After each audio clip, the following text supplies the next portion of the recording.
такой звук у меня.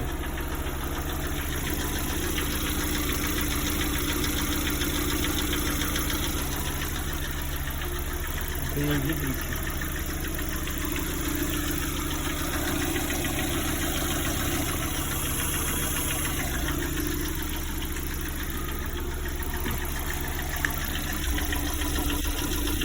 Как будто поршень, что ли, стучит.